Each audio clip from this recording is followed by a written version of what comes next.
The kitchen was alive with clinks, sizzles, and bursts of laughter. Chaba stood over the stove, stirring a pot of fragrant stew so rich that even the curtains seemed to lean in for a sniff.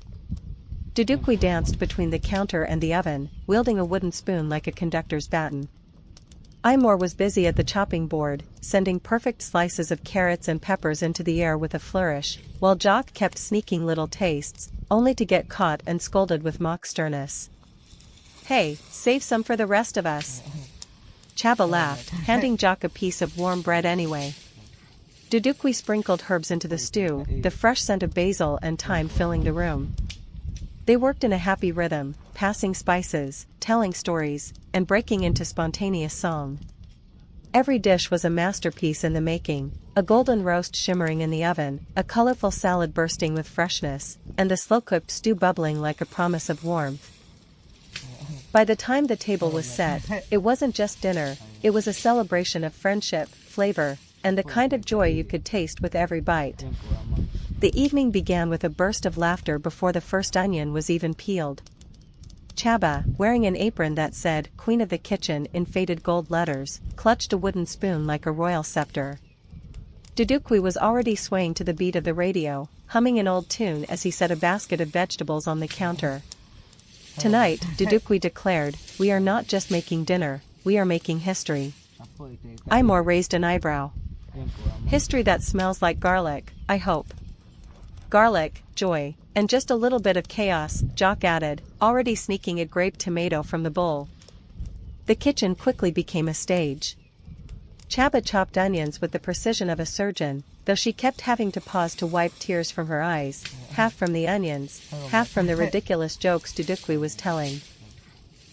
Imor, ever the perfectionist, arranged sliced peppers into neat rainbow-colored piles, while Jock decided the cheese platter needed sampling, for safety reasons. The stew was the crown jewel. Chaba stirred it slowly, letting the rich aroma of cumin and paprika fill every corner of the room. Dudukwi, pretending to be a food critic, would lean over and sniff dramatically before nodding like a man who had just tasted heaven. But the real magic happened when they started layering flavors together. Imor's bright citrus dressing drizzled over roasted vegetables, Jock's crusty bread pulled hot from the oven, Dudukwi's spicy glaze sizzling on the roast, and Chaba's stew bubbling like a song. They moved in harmony, passing utensils, sharing sips of wine, and stealing bites off each other's plates. Someone would tell a story, someone else would burst into song, and the whole room would roar with laughter. At one point, Dudukwi tried to teach everyone a little kitchen dance. Half salsa, half "don't drop the soup," and it became impossible to stir without.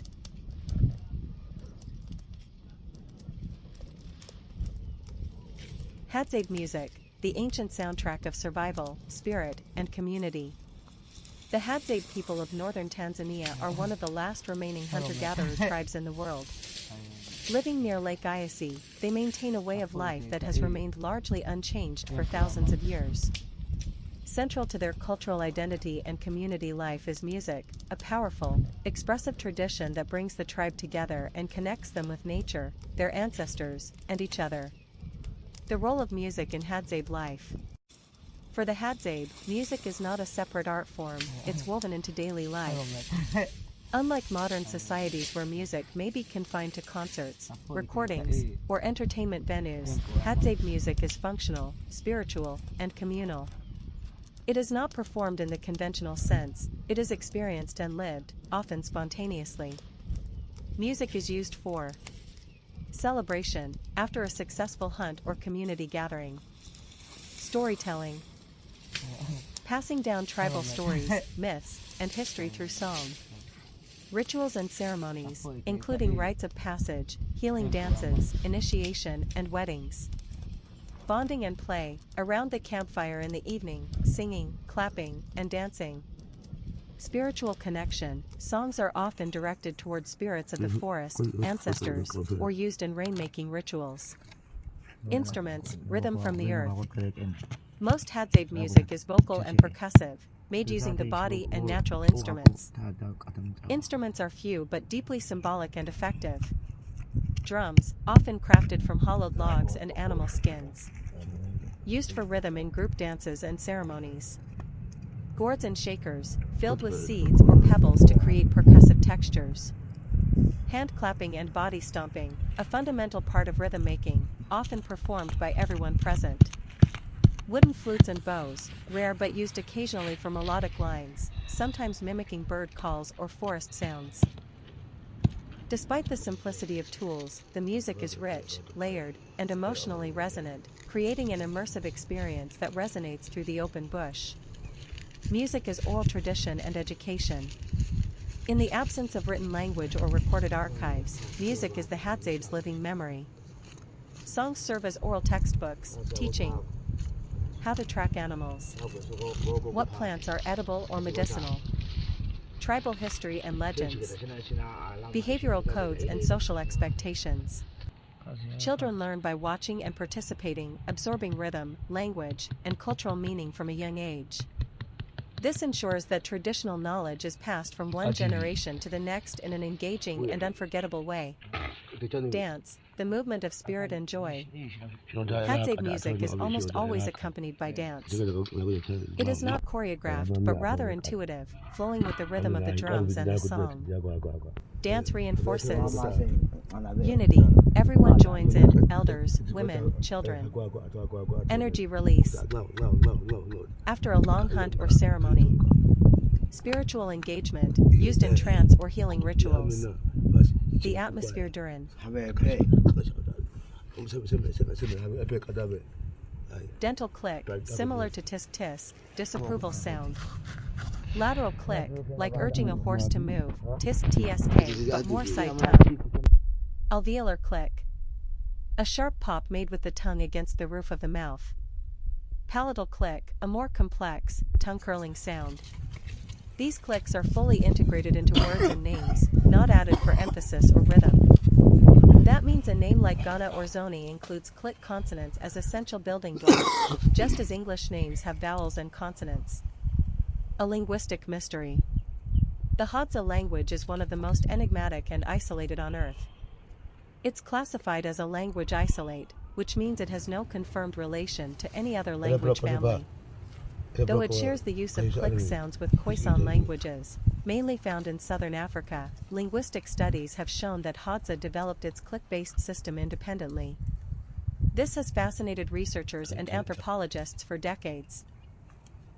The fact that the Hadzabe language has survived millennia without writing, and that it's only spoken by around 1,200 to 1,500 people, makes it a living linguistic fossil, a window into early human speech patterns. Names with clicks, identity through sound. In Hadza culture, names are deeply tied to identity, environment, and ancestry. Many Hadzabe names are impossible to write accurately in the Roman alphabet because of these clicks, which means their true pronunciation can only be learned by hearing and mimicking it from native speakers. For example, a man's name might be Kuda, with an alveolar click at the beginning. A woman's name might be Noma, starting with a lateral click. These are not nicknames or special terms, they are formal, everyday names used in introductions, storytelling, and ceremonies. To a Hadza person, these sounds are second nature, but for outsiders, they require careful listening, practice, and respect. Mispronouncing a click in a name can change its meaning entirely, or make it incomprehensible. Why it matters. Preserving the Hadzabe language and its clicking names is not just a matter of academic interest, it's a vital part of protecting indigenous identity, cultural sovereignty, and human linguistic heritage. In a world where thousands of languages are going extinct due to globalization and assimilation, the Hadzabe language stands as a symbol of resilience and continuity. Their click-based names and spoken traditions represent an unbroken line to some of the earliest human communication systems. A living link to our origins. Some anthropologists believe that click languages like Hadzabe may be among the oldest spoken languages on Earth, potentially dating back to the time of the first modern humans in East Africa. That makes every name, every conversation, and every Hadzabe story told in their native language a living echo of our human roots.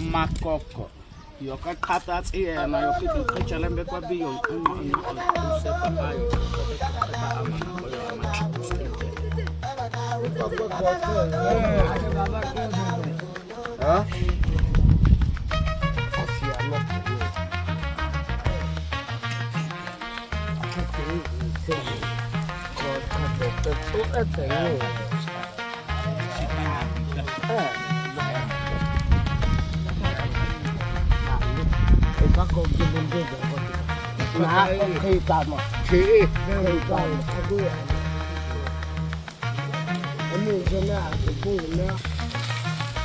Bala tuna kwa si ani. Jata ma kilindi jakoni. Ama na kwa ma. Tumika wada kuwa te kilindi jako.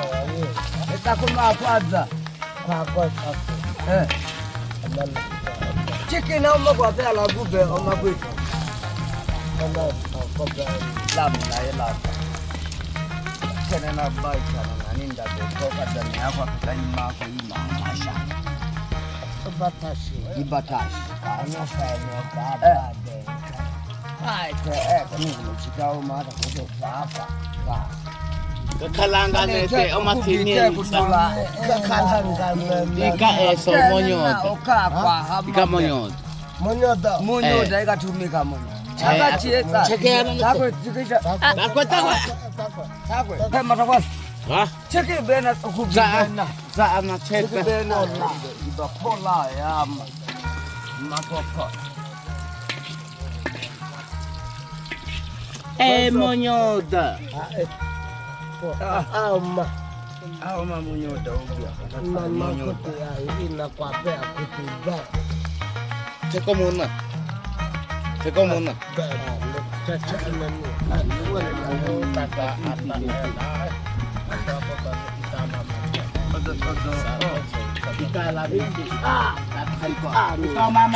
Kama baya unibichi la kwanza la mjiyama tena ni sisilimaka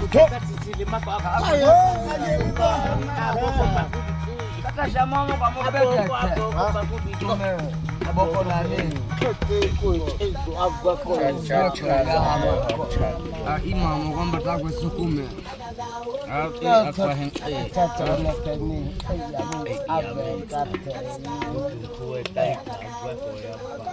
ika mapaya kutabe mape kwa tatumika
Asa obi amana iya teko kuta kosea iyo bata ebe kaya tebe obi amana kana kwa asa makaka ota o apa man iya apa man bala ko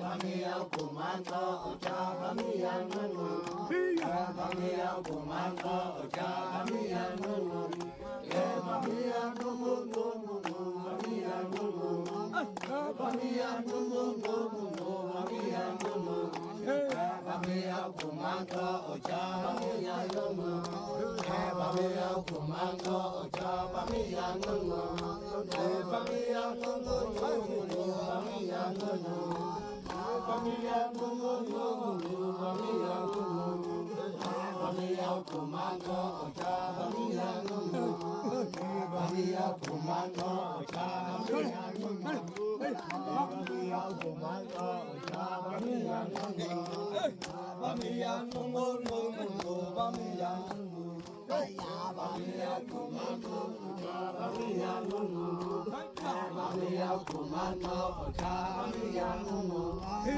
bamiya kumanga ojabamiya nunu bamiya nunu bamiya nunu bamiya nunu bamiya nunu bamiya kumanga ojabamiya nunu bamiya kumanga ojabamiya nunu